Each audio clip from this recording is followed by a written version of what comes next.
After taking 3 of 4 from the Cardinals over the weekend, are the Cubs players or posers in the playoff push? Please follow me down this rabbit hole as we take a look at what actually needs to happen for the Cubs to make the playoffs.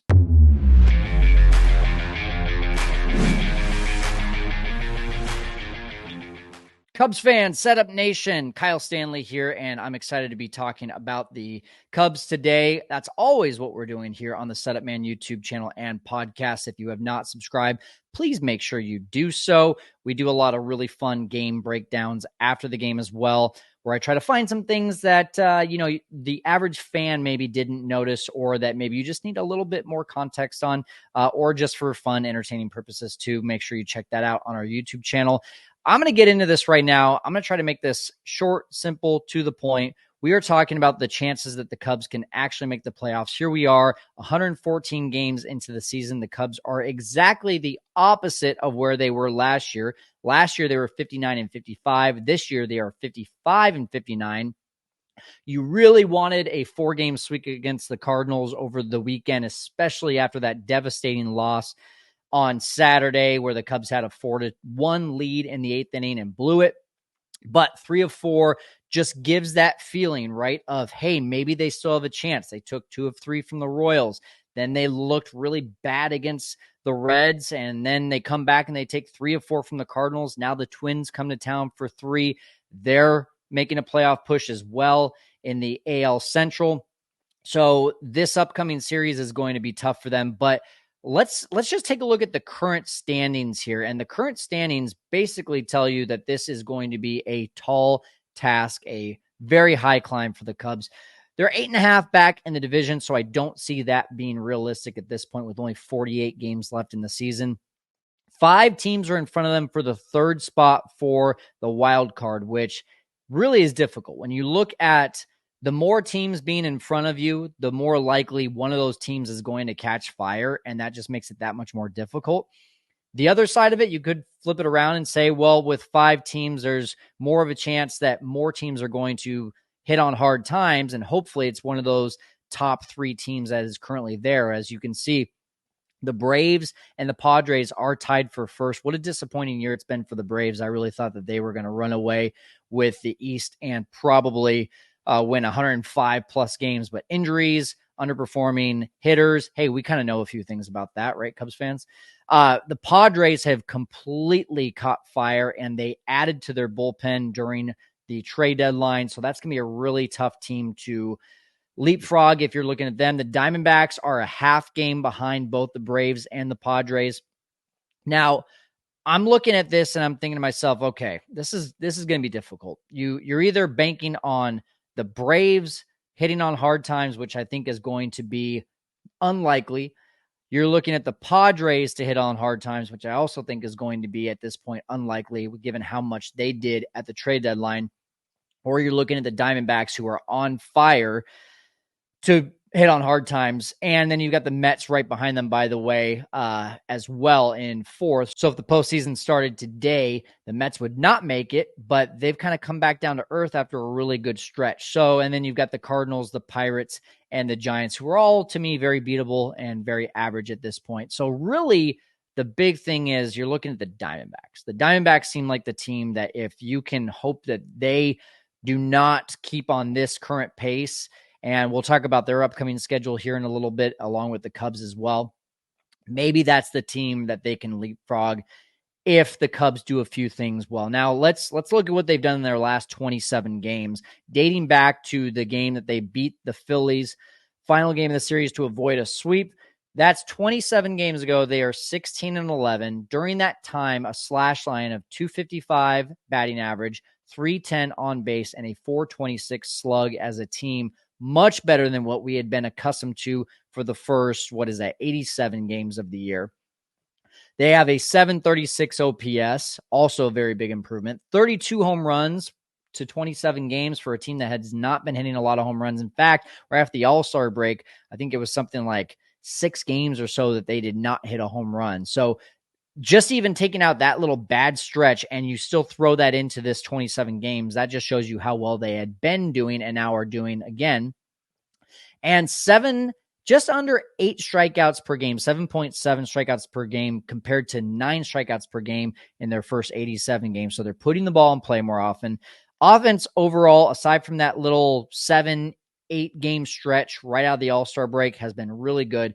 3.01 ERA during that same 27 game stretch. So if you can, I've said it all season long, this team in terms of pitching, they have exceeded expectations. And as a hitting team, they have been extremely underwhelming. If you could just bring that up to league average, which in the last 27 games, that's above league average, 255 batting average, 736 OPS with a, 310 on base is about league average right around there. But the 426 slugging that's solid. Okay. If they can just, even just right around that, if they can do that the rest of the season, they're right at average or a slightly above average hitting team in the National League, in the major leagues. And the 3.01 ERA, you don't even have to do that. 3.50 ERA. If we can have a 3.50 ERA the rest of the time and do what we've been doing consistently with the offense, this team could potentially hit a certain number of wins that I think will get them to that place that will allow them to at least be in the conversation for the playoffs. So let's talk about the upcoming schedule, because this is that point where if it wasn't for the upcoming schedule, I don't even know that we would be talking about this, but it's very favorable for the Cubs. There are about 27 of the last 48 games that I have deemed very winnable. What that means is I would not be surprised if there's some sweeps against these teams, and I would sure hope that each one of these series would be won. So in August, they've got 2 games against the White Sox, who have just been historically terrible this year. 3 games against the Blue Jays, another really underperforming, underwhelming team. 3 against the Tigers, 3 against the Marlins, 3 against the Nationals. At worst, they should be winning those series. At best, maybe you get a couple sweeps in there. Then in September, 13 quote-unquote winnable games, Rockies, A's, Nationals, and they finish the season with the Reds, which is really exciting to say, like, hey, if they're even within 1 game and you're going in against the Reds the last series of the year, there's some hope. Whereas last year it was against the Braves and the Brewers. That was really difficult. That was a tough stretch to end the season with. Now, comparing that to the other schedules, the Braves have a really light schedule as well. So that's why I said earlier, I don't really see the Braves being the team that kind of falls off. Now, the Padres, they have a pretty light August and a really tough September. So for that reason, once again, just based on them bolstering their bullpen and how well they've been playing, I think that they also will probably make it into the playoffs because of that light August. But the Diamondbacks have a really tough schedule in August and September. So that is super favorable for a team that's trying to catch them. By the way, the Mets have a tough schedule in September, a pretty light schedule in August. So you're looking at that third spot being kind of right now battled for by the Diamondbacks and the Mets. But let's just assume for a second that both of those teams play 500 baseball the rest of the way. Maybe the Mets a game or 2 above 500, but we can easily see, because of the schedule that the Diamondbacks have, let's just say that they have a 500 schedule the rest of the way. Well, that means what has to happen for the Cubs is their magic number is 30 wins.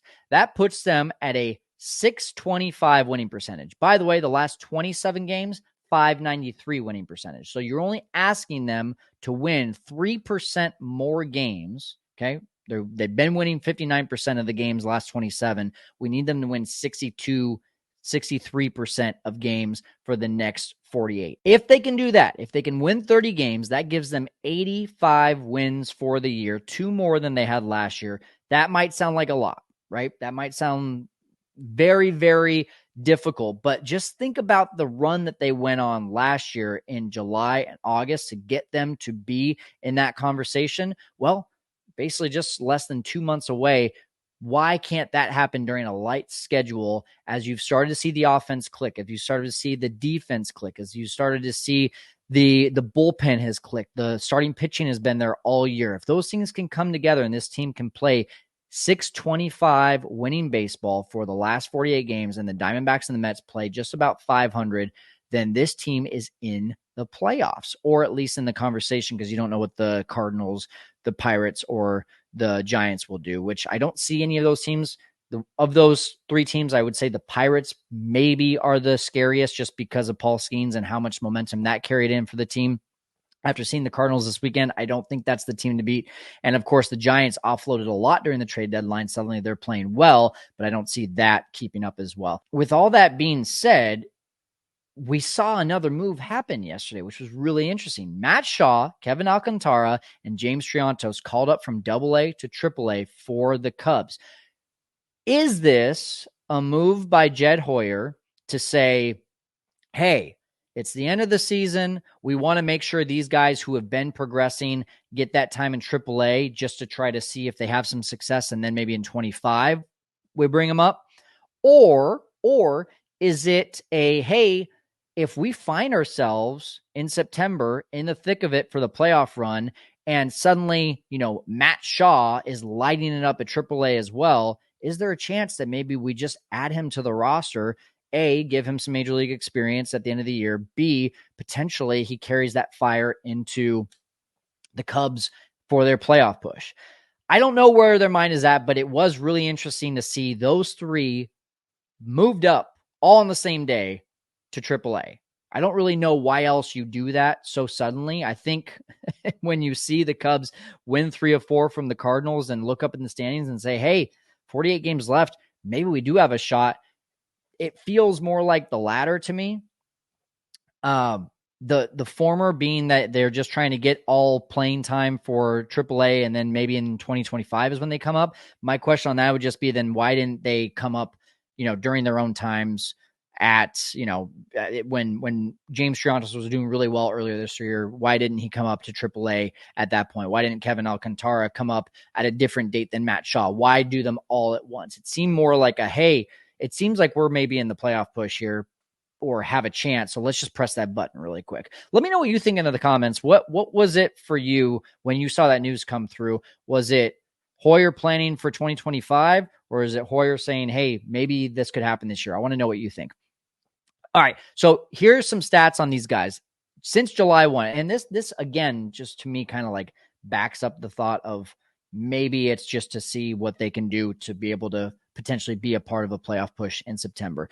Alcantara, since July 1st, lighting the world on fire. 318 batting average, 410 on base, 500 slugging, 4 home runs during that time. Even better, Matt Shaw, 377 average, 418 on base, and a 609 slug. That, I'll take that all day long on the Cubs, right? Even if you just take off 100 points on each of those, that right there is a contributing player. 4 home runs also during that time for Shaw.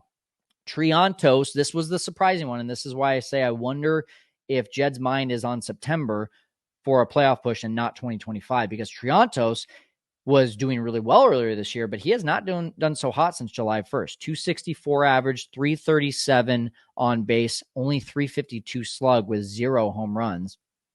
And for those of you out there, I'm just going to throw Moises Ballesteros in here as well, because a lot of you, as soon as he was promoted to AAA, were like, oh my gosh, bring him up. We don't have a catcher situation. Well, this is why seeing what guys can do in AAA during an extended period of time really will kind of show some things, because Ballesteros, since July 1st, not doing so hot. 239 average, 295 on base, and a 409 slug, whereas in the first 7 or 8 games, it was like, wow, bring him up.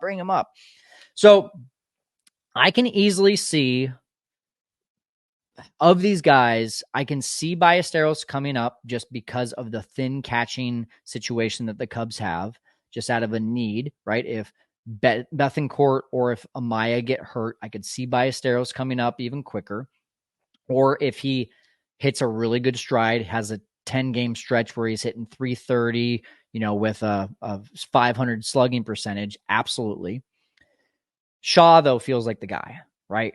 Matt Shaw was really struggling in the beginning of the year at AA, found something, turned it on, and now he's up at AAA. If he can maintain similar numbers, they don't have to be as good. I mean, a 377 average with a 609 slug, that's really tough to replicate going from AA to AAA. But if it can even be around 320 with a 500 slugging percentage, yeah, I think absolutely. If the Cubs are in the playoff push, especially if you still have like a Mastroboni or a Bodie or anyone like that, like a Wisdom that gets hurt, that's a secondary player, at least having him come up as that spot. I can absolutely see that.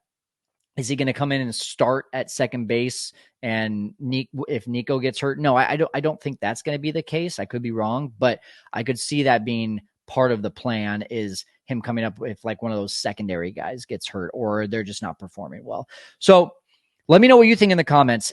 A, what is the plan? But B, also of those four guys, Alcantara, Shaw, Triantos, and Ballesteros, who do you think is most likely to get the call up before the end of the year? This is kind of, exciting to talk about. We could, the Cubs could go and win the next series against the Twins and add fuel to this fire. They could get swept. They could lose the series. And then we're back on the bandwagon of, God, why is this team so hot and cold? A lot is going to be shown in the next 3 days, but it's exciting to talk about this right now. Let me know what you think in the comments. I'm going to go put my arm on ice, Setup Nation. Let's hope that the next time we talk, Cubs are a couple more wins in the win column.